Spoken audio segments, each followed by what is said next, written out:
classic one. I've not done a sketch. Oh, there's so many things to do sketches of. I've not done one of the hippo. I don't know if you heard the hippo. No, what's the hippo? The hippo is the highest paid person's opinion, which is quite a common example for groupthink, which was a little bit like what I was going for in the sketch, right? So yes, well, you know, the boss comes in and says, so clearly we're going to do this, and everybody else is like, okay, and they go along with it, but they wouldn't otherwise. And you need really good psychological safety to speak up against somebody superior to you who's got power over you potentially, and that's really difficult. You do, and I'm looking at a number of examples that I picked out earlier from history, where I think the hippo element has caused things to happen within groupthink. I'll go through them quickly here. I mean, there are loads of great examples. So there's the 2003 invasion of Iraq. Going after examples. Great examples. Strong examples. Okay. Going after weapons of mass destruction, and the intelligence agencies wanting to please their superiors. The superiors wanted to oust Saddam, so wanted some excuse to go in. So the agencies only really supplied information to confirm that bias. Yeah, confirmation bias and that. The introduction of a new Coca-Cola flavour in the mid-80s. Yes. That was done kind of without going out for public's consensus. It was just amongst the board, really. You know, the senior people within Coca-Cola that thought, right, we need to do something here to get back our market share, because new diet drinks and juices, I think, were coming into the market. I think Pepsi was becoming stronger, wasn't it? So they were like, we've got to be more like Pepsi rather than probably that as well. The Challenger space shuttle disaster.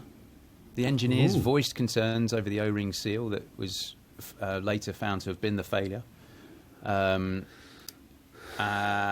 its susceptibility to temperatures.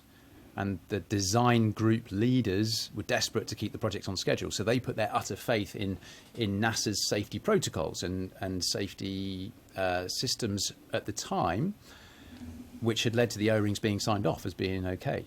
But the engineers were expressing, we don't think they're okay, and we think you need to probably look at your protocols as well, which says these are okay. And it was the low temperatures in the night before the launch that caused the O-ring to fail, and we know what happened. Kodak cameras. Remember Kodak, the brand? Yeah. They were the world leaders in camera technology, and that superiority led to a feeling of invulnerability, and the groupthink element came in, because when digital cameras came in, they thought, no, we're all good here. We've got this. I think they developed some of the first digital cameras. Ironically, they did.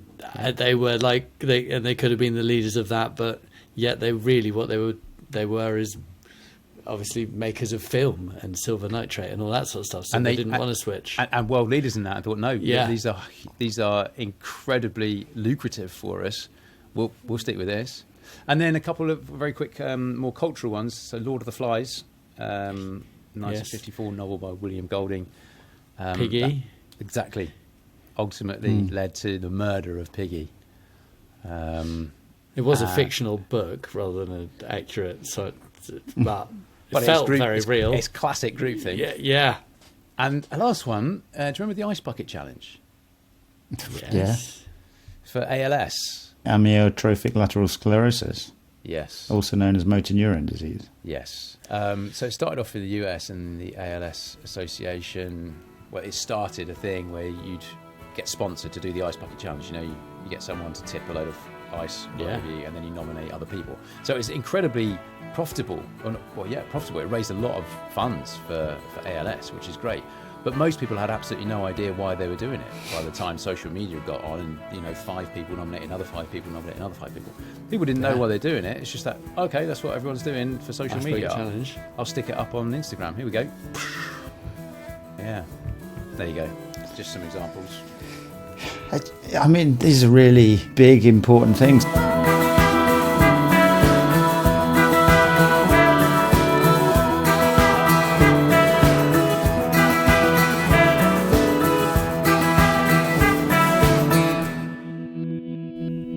All music on this podcast series is sourced from the very talented Frank Cinelli. And you can find loads more tracks at frankcinelli.com.